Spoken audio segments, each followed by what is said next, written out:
Hier wollen wir ehren die Väter und Mütter, die in Russland verließen ihr Haus und ihre Güter. Es war ihnen schwer, ihr Heimatland zu hassen und Eltern und Brüder und Schwestern zu verlassen. Doch als der Kommunismus anfing zu bieten, da war der Seelenschrei groß. Gott möchte uns behüten.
Das war das Schlimmste, wie wir weggezogen sind.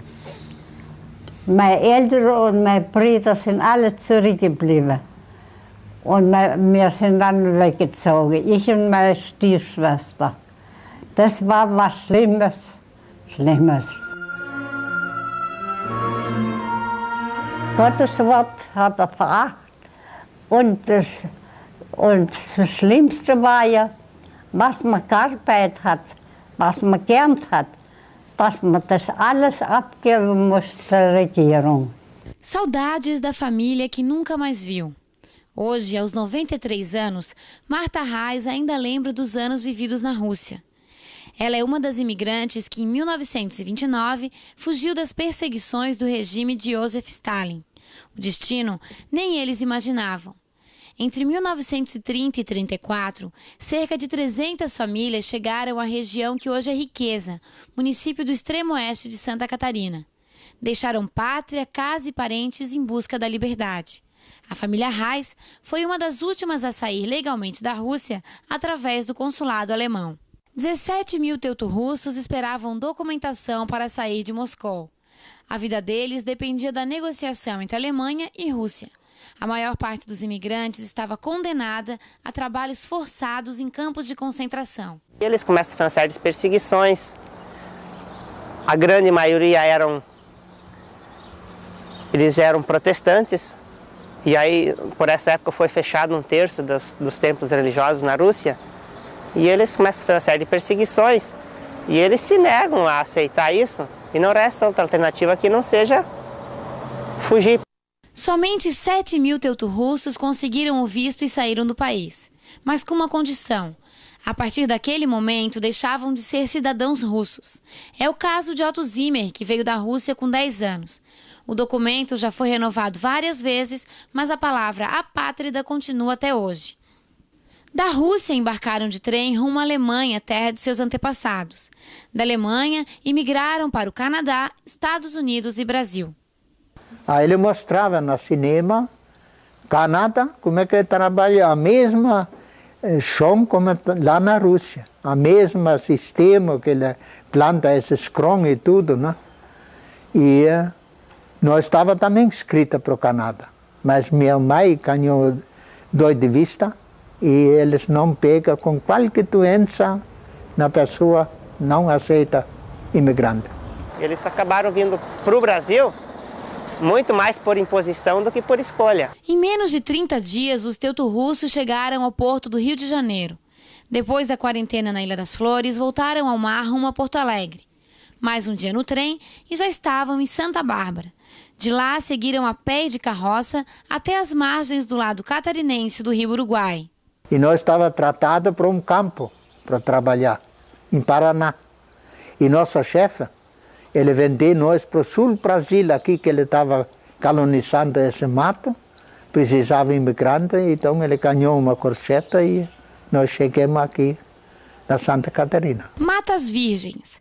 Assim eram as terras negociadas entre os imigrantes que chegaram e a Companhia Territorial Sul-Brasil. A companhia era responsável pela colonização de parte das terras do extremo oeste catarinense nas margens do Rio Uruguai. Alguns dos contratos de promessa de venda das terras estão no Museu da Cidade de Maravilha, em Santa Catarina.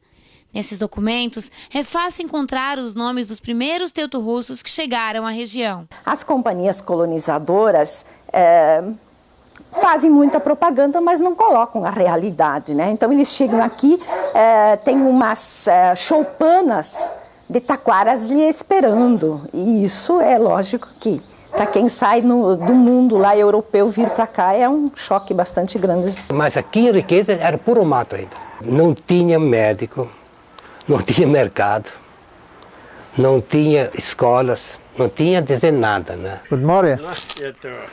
Aufnahme machen, wo man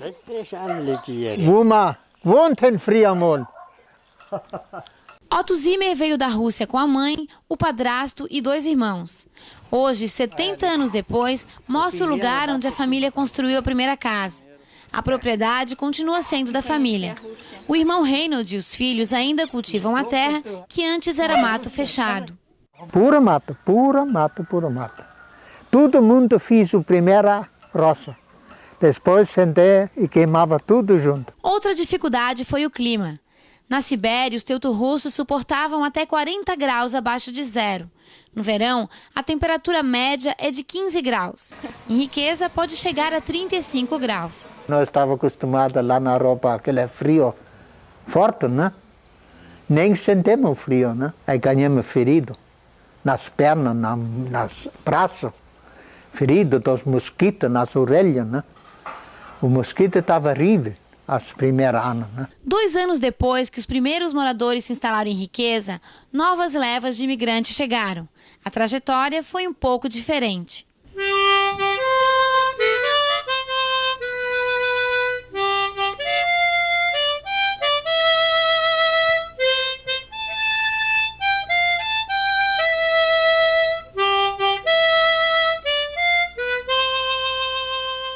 Bertoldo Hartfelder ainda sabe tocar a canção que acompanhou os imigrantes durante a fuga da Rússia para a China. A canção Balseiros do Volga, um rio russo.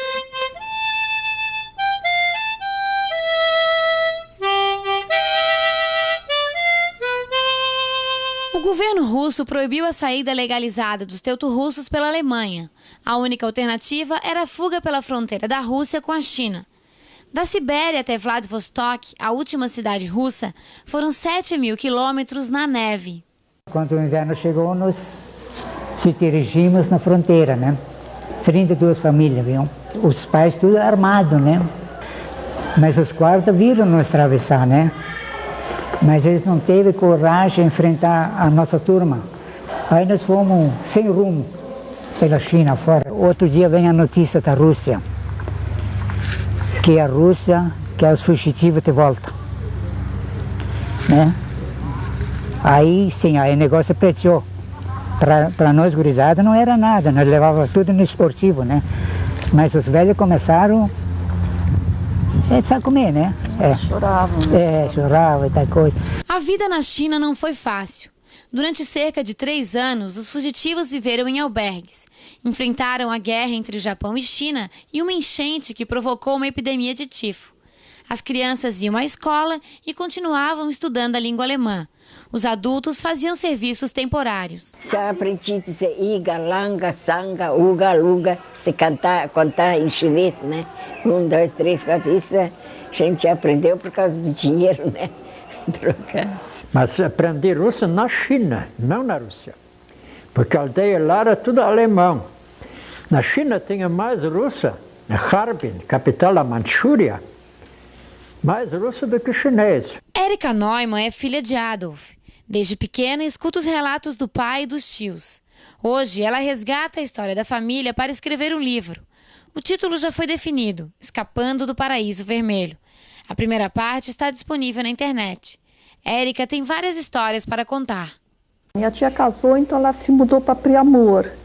E meus avós, quando fugiram, o caminho da Transiberiana, aquele trem, né, passa por ali. Então eles pararam e queriam que meu tio e tia com a criança viessem junto. Meu tio não quis. Então meus avós seguiram adiante e ela ficou. No dia seguinte veio a polícia, meu tio foi preso e minha tia foi jogada no trem com o sogro e a criança de 11 meses e mandada para os campos de trabalho forçados. E no caminho o sogro faleceu de fome, era um trem de carga, né? No inverno, era dezembro, com 40, 50 graus abaixo de zero, sem calefação, sem nada, sem alimentação. O sogro faleceu, eles simplesmente abriram as portas do trem, jogaram ele na neve, inteiro nenhum. E a criança, ela foi aos poucos desfalecendo, porque ela estava mamando e minha tia não tinha comida. Então a criança foi desfalecendo e morreu nos braços dela, virou um bloco de gelo. E ela não queria que a criança fosse jogada fora, que ia dar um inteiro para o filho dela. Então ela carregou 3 dias aquela criança gelada nos braços, até que ela chegou no campo de trabalho forçado. Ali ela enterrou a criança e ela teve uma pneumonia, quase faleceu. Depois de 2 anos no campo de concentração, a tia de Erika conseguiu fugir. Quando voltou a Priamor, encontrou no correio da cidade uma carta de sua mãe que contava a fuga da família para a China. Junto com outros refugiados, a tia de Erika cruzou a fronteira da Rússia. Ela chegou em Harbin, na cidade, assim, meio perdida, não sabia nem para onde ir, né? Caminhando para lá e para cá, o que eu faço agora, né? E de repente ela viu o pai dela na rua. Tu imaginar a cena? Os dois gritando e chorando, né? E ele levou ela para junto onde é que estava a família, né? As famílias Neumann e Mahler vieram para o Brasil em 1932. O nome deles pode ser encontrado na lista do censo de Harbin, junto com outras 80 famílias. O documento oficial está no Arquivo Histórico de Chicago, nos Estados Unidos. Os teuto-russos foram mandados ao Brasil em diferentes levas, com auxílio da Cruz Vermelha e do governo alemão.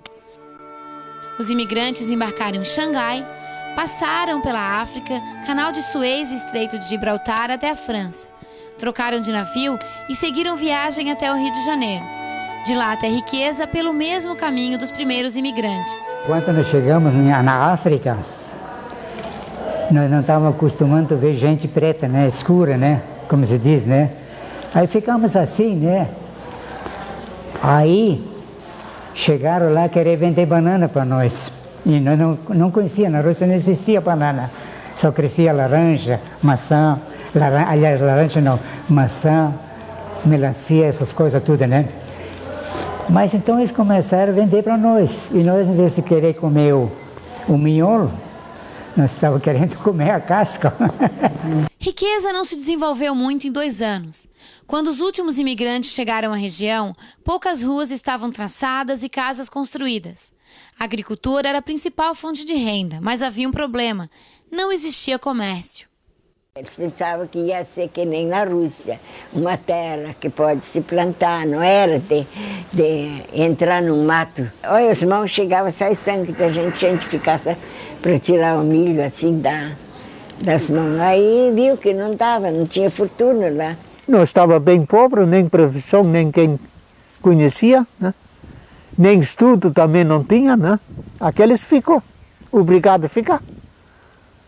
E os restos que estavam um pouco mais estudados, ele procurava outro lugar. Para nós, que pequena, se costumou ligeira, mas os pais, os velhos, não se costumou muito. A maioria foi embora aqui. Nós entramos 180 e poucas famílias e ficou 45 famílias. O resto foi para Porto Alegre, para o Uruguai, para o Ijuí, para todo lado, né? Felicidade que criança eu já sonhei, tanto em vão te procurei, esperando te alcançar. Eu te encontrei para alegrar a minha vida, onde te vejo, seu querido, eu pensava te encontrar. Hilda Mahler era uma criança quando deixou a Rússia, mas foi na China, com apenas 9 anos, que conheceu o grande amor da sua vida. Um dia meu irmão veio com um amigo dele, né? Eles trabalhavam na mesma loja, né? E aí ele trouxe para casa, achei ele bonito, conheci. Aí passou todos, nunca, 7 anos não se soube notícia nenhuma, né? A família de Hilda ficou pouco tempo em riqueza. Em 1936 já morava em Porto Alegre. Geraldo Hartfelder chegou ao Brasil em 1934. Junto com sua família foi para Pelotas. Mais tarde mudaram-se para Porto Alegre. Foi quando Hilda e Geraldo se encontraram pela primeira vez no Brasil. Quando ele chegou em 1938, ele chegou em Porto Alegre, então eu e meu irmão foram na loja e ele chegou de manhã com o navio de Pelotas para Porto Alegre. Então eu veio, eu estava muito chique vestida, tudo azul, com tudo. Então ele disse assim para o meu irmão, mas que namorada bonita tu tem. Aí o meu irmão disse assim, mas a minha irmã, tu não conhece, mas esta Hilda, ele disse assim. E começamos a conversar, e aí depois ele foi frequentar a casa, né? Começamos a se namorar. Não demorou muito para casarem. Hoje, Hilda se emociona vendo as fotos dos 4 filhos e do marido Geraldo, falecido há 20 anos. Se ele viesse até hoje, me vinha, eu acho que ainda abraçava ele. E ele também, se amava de verdade, né? 75 anos.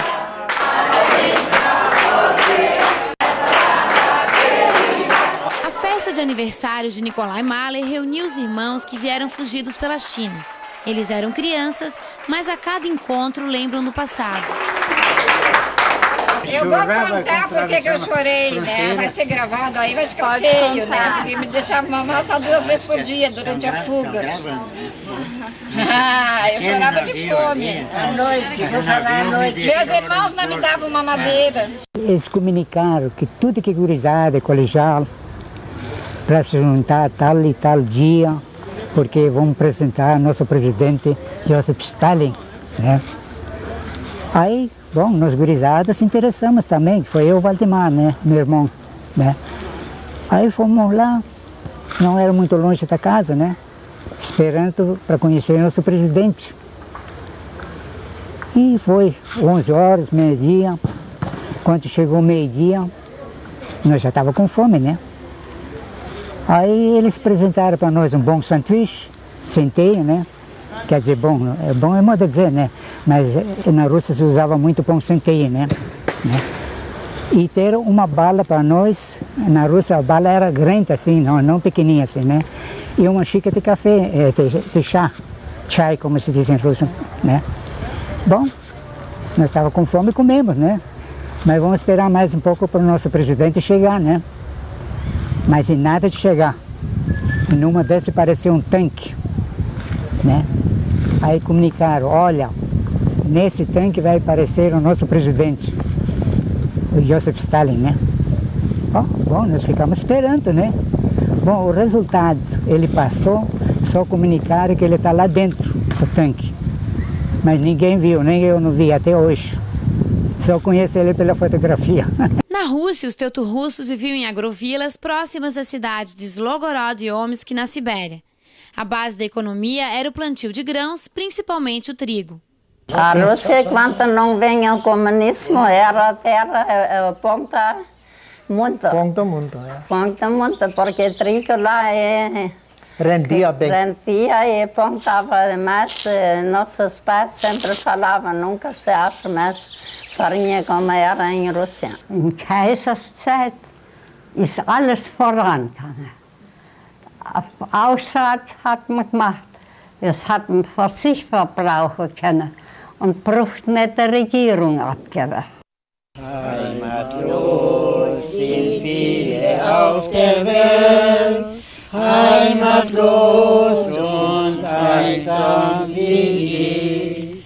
Im Grab verdiene ich mein Geld, doch es wartet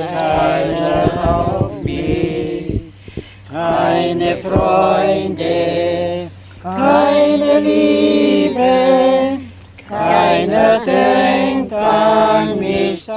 A música Despedida da Volhynia retrata a fuga da Rússia, o abandono da pátria por causa do regime de Stalin.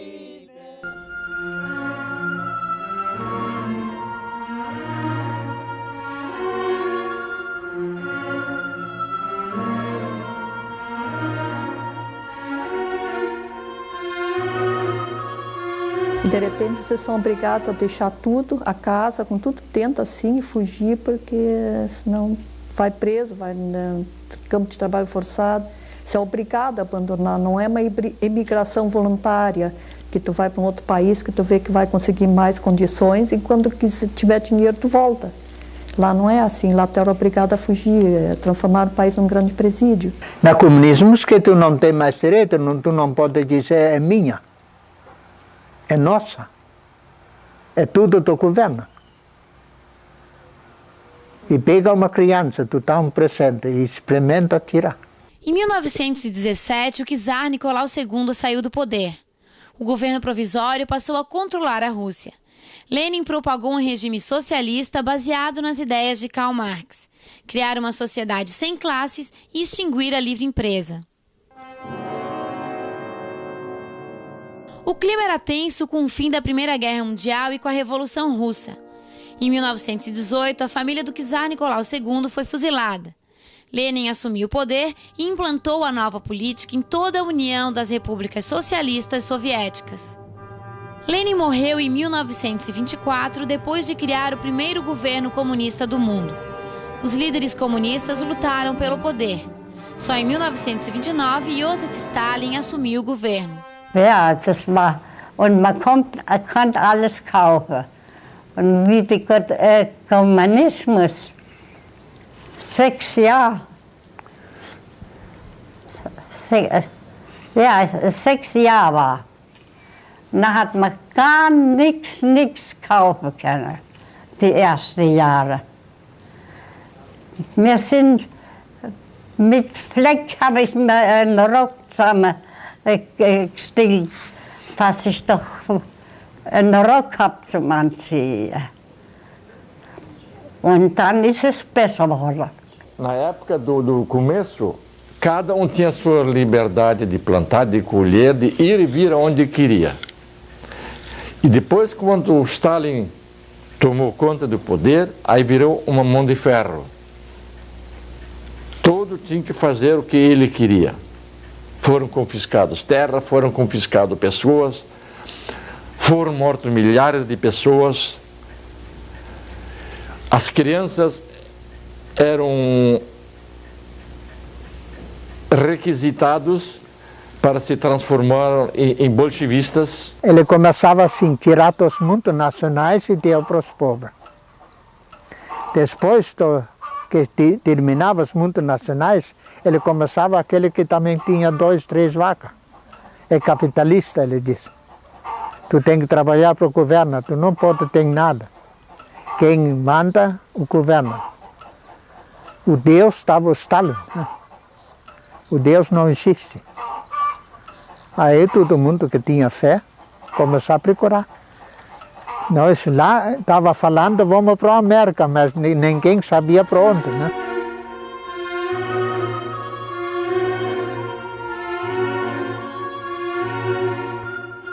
Os mais velhos que vieram mais tarde, um pouco atrás de nós, eles traziam abastecimento de roupas e comidas assim para a nossa viagem ser mais confortável, né? Foram pegos no meio do caminho. Foram presos, inclusive enfrentaram o pelotão de fuzilamento, botaram num paredão, então deram ordem lá, né? Levantar armas e contaram, né? E os irmãos rezando e rezando, pedindo a Deus que salvasse as vidas. E o que aconteceu? Não chegaram a tirar. Sind in unser Dorf gekommen, Tribunal, haben sich genannt. Und haben gleich aufgeschrieben, wer so und so viel Sack Weizen aus der Scheune fahren muss. Und dann war mein Vater auch dabei. Der andere Morgen, es ist noch nicht hell gewesen, war unser Hof voll mit Fahrzeugen, mit Schlitten. Und die haben uns allen Weizen rausgerafft. Ein Kommunist ist noch zu meinem Bruder dann gegangen und hat gesagt, jetzt raffen sie euch alles raus, dass der Hunger ist. Und sind dem Kommunist die Tränen gekommen. War selber Kommunist, wo uns das weggenommen hat. Das hat zum Leid getan. Aber nachher, gerade der, wo das gesagt hat, der ist immer gegangen und hat immer so fortgestumpft. So, weil sie überall rumgespritzt. So dass nachher so viel doch in der Scheine etwas liegen geblieben ist. Deu tanta colheita de trigo, eles não tinham depósito para acomodar. Então, botavam na rua mesmo. Não tinha lona plástica conforme existe hoje, podiam cobrir, mas não tinha naquela época, né? Então ficou lá apodrecendo. E mesmo sabendo que estava apodrecendo, tinha gente morrendo de fome, passando fome, não podia ganhar daquele trigo ali. Tinha gente morrendo e eles botavam em vala comum, não anotavam nem sequer o nome. Então, pelas estatísticas, assim, mais ou menos, eles acham que foi em torno de 120 milhões de pessoas. Exato, ninguém pode saber.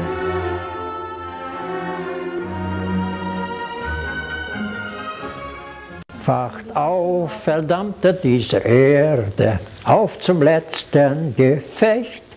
Die Internationale erkämpft das Menschenrecht. Es gibt kein Gott und gibt kein Kaiser. Und aus ein Übel zu erlesen, können wir nur selber tun. Compreendeu?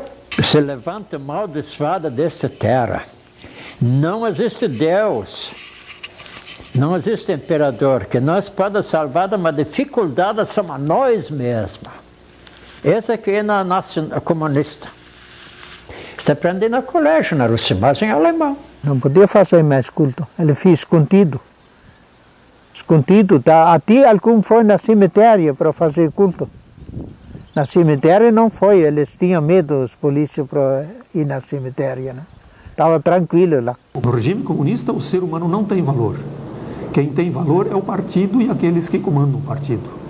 Então, o ser humano, se os valores do ser humano são a sua confissão, a sua língua, os seus costumes, a sua tradição, estes valores são totalmente abolidos, estes valores são destruídos e o que vale é o partido. Eu não condeno na sua totalidade o comunismo no sentido de, quando foi implantado, de olhar para os pobres.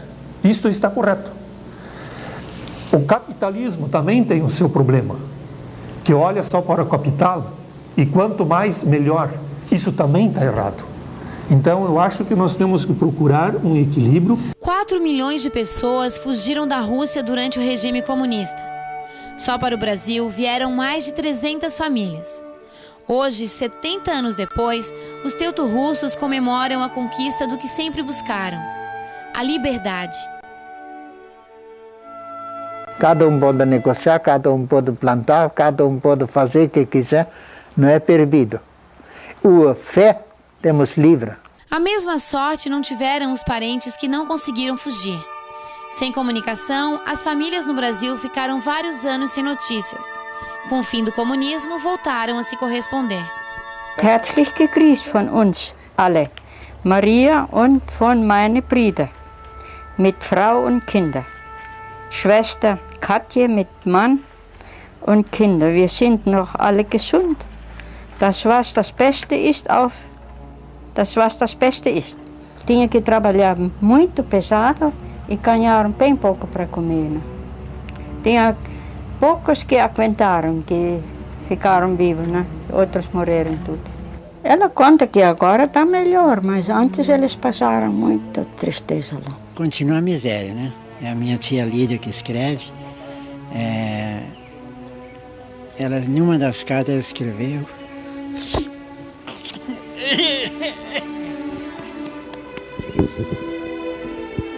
Eu já podia ter uma vaca.